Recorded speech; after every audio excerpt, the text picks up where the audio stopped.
kepada diri kita. Kalau kita mengharapkan itu beramal itu supaya dibalas Allah, memang kita ikhlas enggak kira-kira? Nah, jadi kerjakan aja sesuatu, pokoknya kerjakan. Apabila itu ada contoh Rasulullah, kerjakan. Apabila itu tidak dicontohkan Rasulullah, kita hindari. Tapi jangan sampai mulut kita mengatakan sia-sia. Fa'alhamaha fujuruha wa taqwaha. Allah lah yang mengilhamkan jiwa kita melakukan suatu kezaliman dan melakukan suatu ketakwaan. Kalau Allah yang mengilhamkan, kita pandang baik. Jangan mengatakan sia-sia. Mau sia-sia katanya. Belum kita melihat rumah pengemis tadi inilah, belum melihat sudah kita sangka buruk sudah. Sekalipun ada di Facebook atau di posting atau di YouTube di posting orang itulah penangkapan terhadap pengemis yang ternyata kaya raya. Karena di posting begitulah, jangan diratakan semua setiap pengemis ya wah itu aja. Jangan. Karena kita ini beramal bukan untuk mencari itu tadi, mencari bukti daripada orang. Karena man amila sholihan falinafsi, barang siapa beramal baik itu untuk dirinya sendiri, akan kembali kepada kita, bukan kembali kepada orang lain. Ngapain kita ngurus orang lain, kan begitu. Pikirkan diri sendiri, ikhlas apa tidak, itu aja yang dipikirkan. Ikhlas tidak? Bila tidak ikhlas nanti simpan aja. Yang penting jangan dikatakan sia-sia. Nah, itu mencari ridho Allah Ta'ala di situ.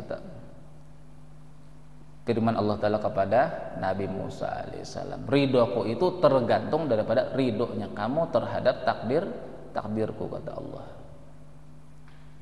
Nah, seberapa ridho kita dengan takdir yang diberikan Allah Ta'ala. Kita bangkrut, kita apa juga pun ditipu orang ratusan juta, puluhan juta, jangan dikatakan sia-sia. Aku sia-sia aja beli barang di sana, ternyata aspal asli tapi palsu. Nah, janganlah, jangan. Kasihan diri kita nih, kasihan di sini. Kasihan jiwa kita yang kasihan. Karena yang namanya jiwa dalam bahasa Arab, dalam bahasa Quran itu nafs. Kullu nafsin, setiap jiwa, za'iqatul maut, akan merasakan kematian. Kematian itu sakitlah, sakit tergantung daripada pegangan si jiwa. Bila si jiwa ini, diri kita ini lah memegang dunia sangat kuat, sekuat itu pula sakaratul maut. Karena orang yang datang daripada Allah, baik itu bertelanjang, ingin kembali kepada Allah Ta'ala, harus menelanjangkan dirinya, pangkatnya, jabatannya, harta yang dimilikinya, itu cuma sekadar titipan atau pinjaman. Nah, seberapa banyak kita berpegang kepada dunia yang kita miliki, sebanyak itu pula kesakitan pada waktu sakaratul maut. Karena kita inna lillahi wa inna ilaihi rajiun. Kita datang daripada Allah, kembali kepada Allah. Keluar daripada perut ibu kita telanjang, tidak memiliki apa-apa, maka kita pun harus kembali kepada Allah dalam keadaan telanjang. Bukan bertelanjang nih, maksudnya artinya melepas daripada pangkat-pangkat kita, kemuliaan-kemuliaan kita. Kita mulia dengan ilmu, lepas ilmu tadi. Kita aja lagi berpikir adalah sakitnya sakaratul maut kuni bagaimana nanti, tergantung daripada pegangan kita. Bila banyak memegang dunia, sesakit itu pula. Jadi kalau Allah Ta'ala menguji kita lah dengan adanya kita ditipu orang, harta kita habis puluhan juta, bahkan sampai ratusan juta, berarti Allah Ta'ala itu menginginkan kita itu diampuni dosa. Satu. Yang kedua, supaya sakaratul maut itu tidak terasa sakit. Nah, sayangnya Allah Ta'ala itu pun masih bersangka buruk dengan makhluk Allah Ta'ala. Kata Allah Ta'ala, seandainya tidak kutakdirkan orang tadi menipu kamu, niscaya kamu tetap berpegang dengan harta kamu, berpegang dengan pangkat kamu. Ini malah asbab atau sebab orang ini sehingga kamu itu menjadi kuampuni, menjadi sakaratul mautmu itu tidak sakit. Masa kamu salahkan dia lagi? Ini dua kali double, kata Allah Ta'ala. Yang pertama, kamu berprasangka buruk dengan asbab atau makhluk yang kujadikan sebab sehingga menipu kamu, yang sehingga kamu tuh ampuni dosa, yang sehingga kamu itu tidak sakit sakaratul maut. 2 kali double kamu berprasangka buruk. Berprasangka buruk dengan aku, berprasangka buruk dengan manusia atau makhluk yang melakukan kezaliman terhadap diri kita. Katanya la ilaha illallah nih supaya kita ini apalah mulai di waktu sakaratul maut bisa mengucap la ilaha illallah. Apa itu la ilaha illallah menurut Rasulullah? La maujuda illallah. Tidak ada yang ada terkecuali Allah. Berarti harus diadakan ketetapan di sini Allah, di sini Allah, di sini Allah. Tapi jangan dikatakan Tuhan. Allah itu nama pujian bagi Tuhan, bukan Tuhan. Hati-hati kita tersembah nama, Pak, hati-hati. Dikira kita Allah itu Tuhan kita, itu nama aja. Kalau ingin mencari Tuhan perlu belajar lagi. Ya Allah, lo sampai menghayal tulisan kalimat Allah, ya Allah, hati-hati. Syirik khafi itu. Syirik yang tersembunyi.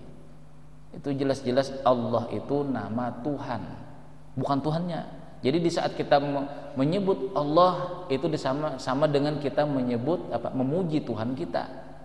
Sekedar nama. Nah, jadi kita sandarkan begini, kalau arti la ilaha illallah itu tidak ada yang ada terkecuali Allah, berarti sekalian alam ini nyata sudah daripada Allah. Lalu adalah sia-sia, tidak ada sia-sia.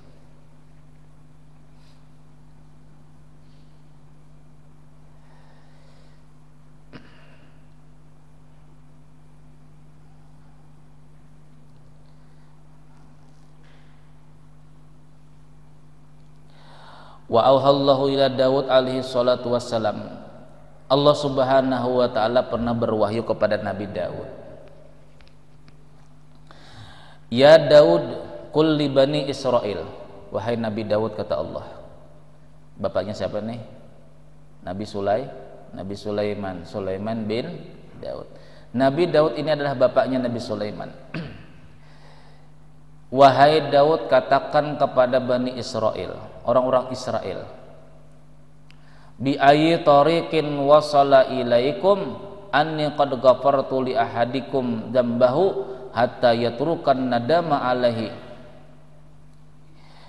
Wahai Bani Israel, ini kata-katanya beginilah wahai Nabi Daud, sampaikan kepada orang-orang Israel. Dengan jalan apa yang sampai kalian mengetahui bahwasanya aku ini mengampuni dosa-dosa di antara kalian, sehingga dia meninggalkan yang namanya penyesalan terhadap dosanya. Maksudnya begini, sebanyak apa dosa kita tuh diampuni Allah, sebanyak kita itu masih ada penyesalan terhadap perbuatan kesalahan kita. Bila tidak ada sama sekali inilah penyesalan setelah melakukan suatu kesalahan, itu pertanda dosa kita masih tercatat. Selama masih ada penyesalan, selama itu pula diampuni. Siapa tahu dengan penyesalan tersebut membuahkan kita tuh tidak ada lagi yang namanya dosa sebelum kematian kita. At-taubatu an-nadam, kata Rasulullah. Taubat itu kuncinya di penyesalan, tapi jangan sia-sia. Menyesal itu bukan sia-sia. Menyesal karena diri kita menzalim terhadap diri kita, menzalim terhadap hamba-hamba Allah. Di sana penyesalan kita.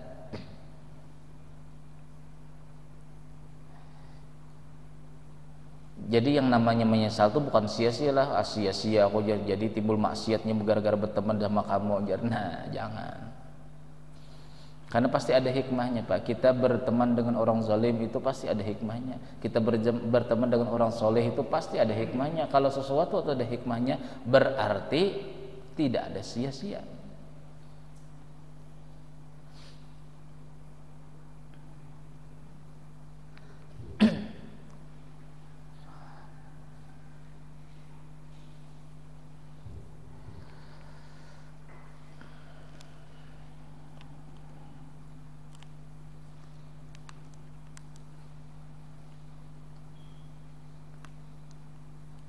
Itu yang pertama kata Imam Nawawi tadi, bahwasanya arti zalim itu adalah melampaui batas. Jelas-jelas mata mengantuk ditahani.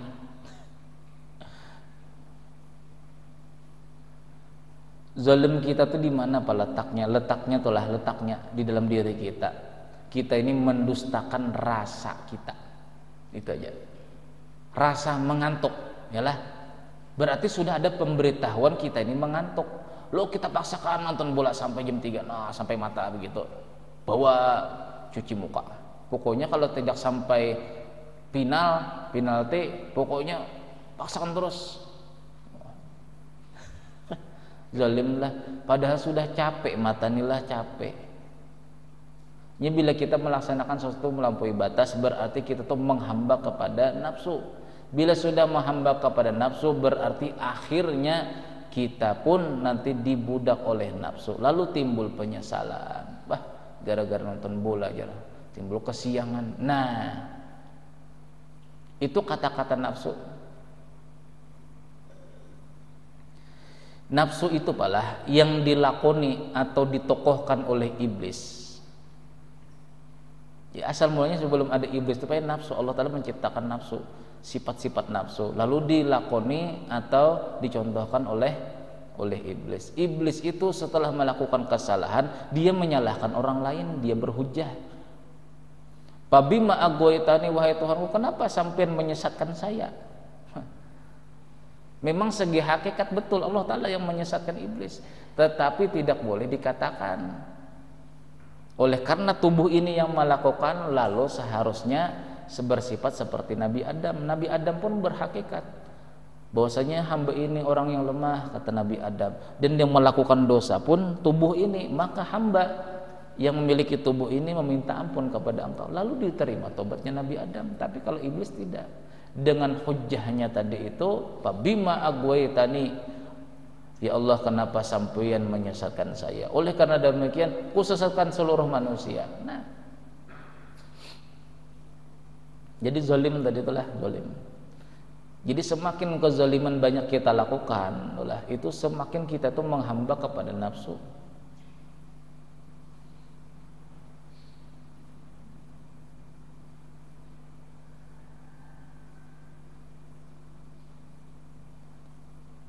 Fa amma man a'ta wattaqa, apa tuh yang wanahan nafsa anil hawa fa innal jannata hiyal ma'wa. Adapun orang yang menahan-nahan daripada hawa nafsunya, fa innal jannata hiyal ma'wa, maka surga ma'wa akan didapatkannya. Syarat mendapatkan surga ma'wa itu caranya adalah menghambakan kepada hawa nafsu. Artinya jangan sampai menzalim terhadap diri sendiri. Batasnya mulai mana? Nah, batasnya itu adalah melalui syariat Rasulullah Sallallahu Alaihi Wasallam. Rasulullah sebelum sendawa beliau berhenti makan, ya kan? Nah, batasnya mulai sana. Jadi percontohan Rasul yang di Madinah itulah percontohan orang-orang yang tidak menghambakan dirinya kepada hawa nafsu. Nah, itu makan, tidur, tadilah jelas-jelas mengantuk, ditahaninya. Nah, zalim itu terhadap diri sendiri. Berdosalah kalau menurut syariat hukumnya makruh melakukan yang hawa nafsu tadi itu, tetapinya kalau dalam ilmu tauhid itu hukumnya berdosa. Dipaksakannya sesuatu yang tidak memberikan manfaat. Tapi jangan dikatakan sia-sia.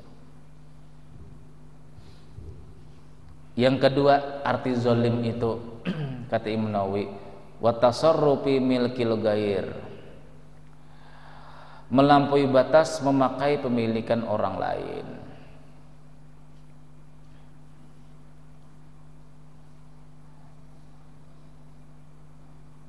Melampaui batas memakai milik orang lain.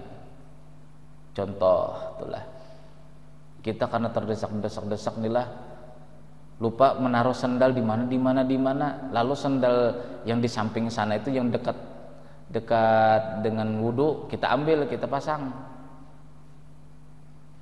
kan tidak berizin, zalim juga itu terhadap orang lain. Siapa tahu dia mulai rumah nih lah sandal baru, tidak terkena najis di jalan. Lalu setelah kita pakai, kita tidak tahu di kaki kita dia ada najis nempel di sandalnya tadi. Lalu itu yang dipakainya, lalu dia masuk ke masjid. Lalu tidak sah sholat orang tadi karena membawa najis. Sebab apa? Sebab kaki kita bernajis. Zalimlah kita. Tidak sengaja kita tuh zalim.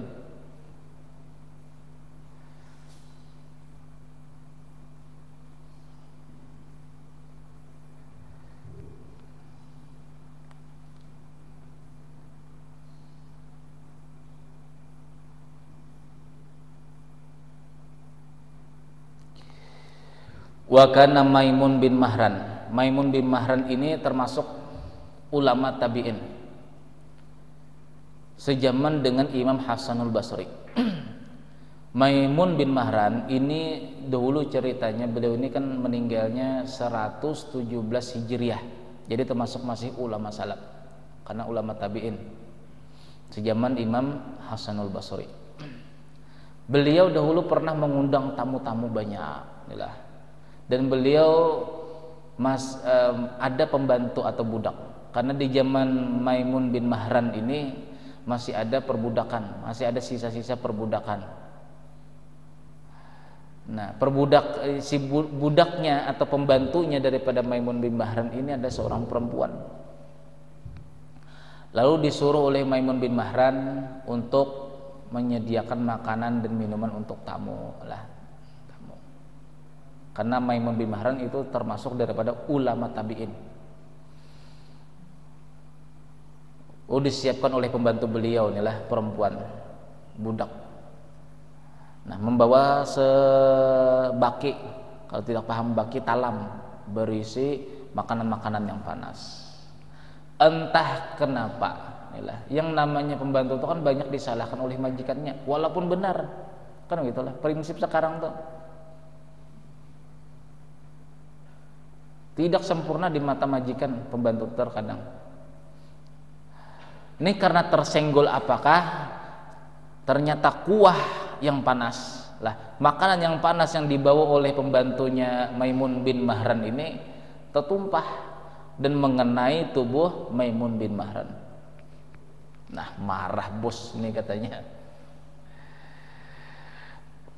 Merah sudah muka Maimun bin Mahran, merah sudah, mau marah sudah. Wahai Syekh, ya kan tuan guru juga ceritanya lah, ulama juga. Coba sampean amalkan ayat Al-Qur'an ini.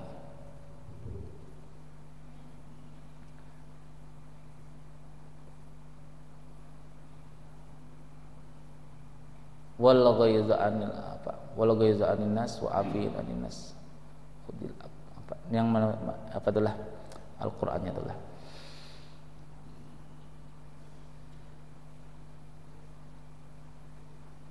Wallahu yuhibbul muhsinin. Bahasa wadarra'i wa hatta yaqul rasul. Allahumma shalli ala Muhammad. Padahal ini juz 2 aja nih lah. Nah, bisa juga lupa Pak ya. Di saat diperlukan bisa juga lupa. Itu pertanda ilmu itu bukan milik kita. Jadi bagus Pak, orang pengajar-pengajar itu banyak sering lupa.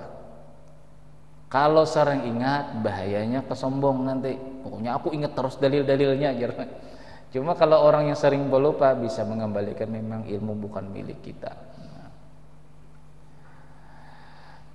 Orang yang menahan marah. Apa? Ghaiza. Orang yang menahan marah. Wal afina anin nas. Aku tidak marah, kata Maimun bin Mahran. Aku mengamalkan ayat. Tidak marah, Maimun bin Mahran. Wal afina anin nas, kata Allah. Dan orang yang memaafkan manusia. Ku maafkan kamu, ku maafkan wahai budakku.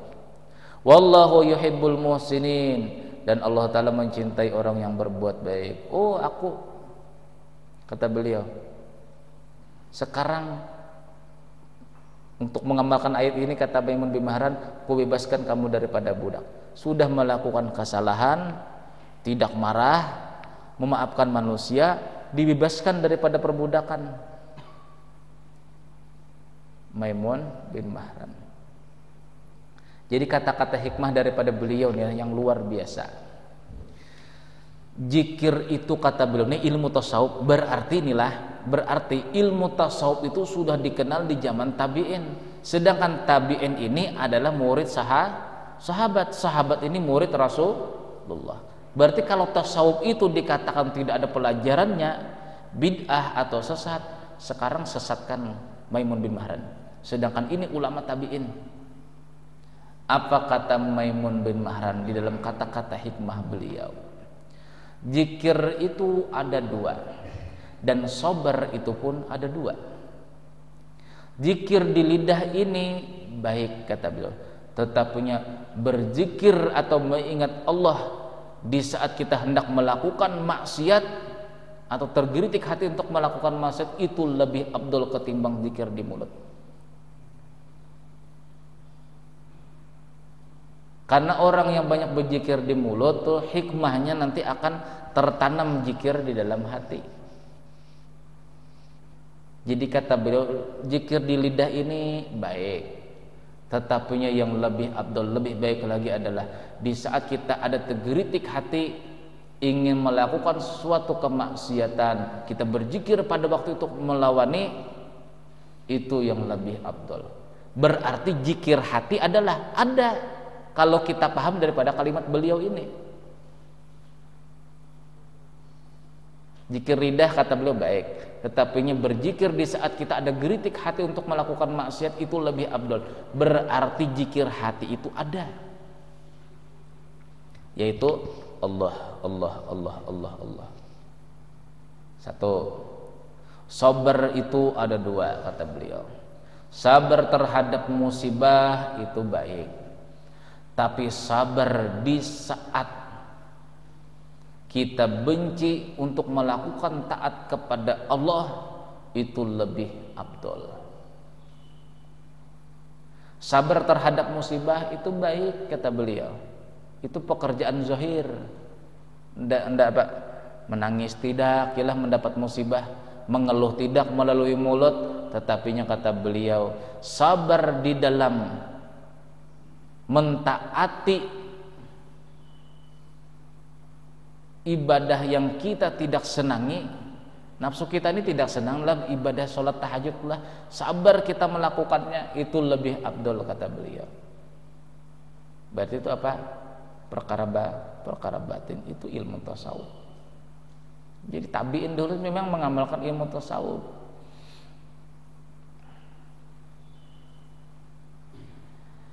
Jadi kata Maimun bin Mahran lah di dalam kitab sini, man zalama rajulan muzlimatan, barang siapa yang menzalim satu orang secara zalim, wafatahu, kemudian dia wafat, yang kita zalim ini wafat, meninggal dunia, tidak sempat kita minta maaf kata beliau, ayyakhruza min muzlamatihi, sehingga orang itu wafat, tidak sempat kita meminta ampun, minta keluarkan daripada, tidak bisa dihapus kezaliman kita terhadap diri orang yang wafat tadi. Maka kata beliau, fastaghfir lahu dubura kulli sholatin, hendaklah orang yang menzalim tadi, yang dizalim tadi meninggal dunia, orang yang menzalim itu masih hidup, fastaghfir lahu dubura kulli sholatin, hendaklah dia memintakan ampun terhadap orang yang dizalimnya tadi setiap selesai sholat. Nah makanya kita baca astagfirullah li walil mu'minina wal mu'minat, astagfirullah li walil mu'minina wal mu'minat. Ya Allah, saya minta ampun kepada Engkau untuk diriku pribadi dan kepada orang muslimin dan muslimat yang dahulunya pernah saya zalim dan tidak sempat saya minta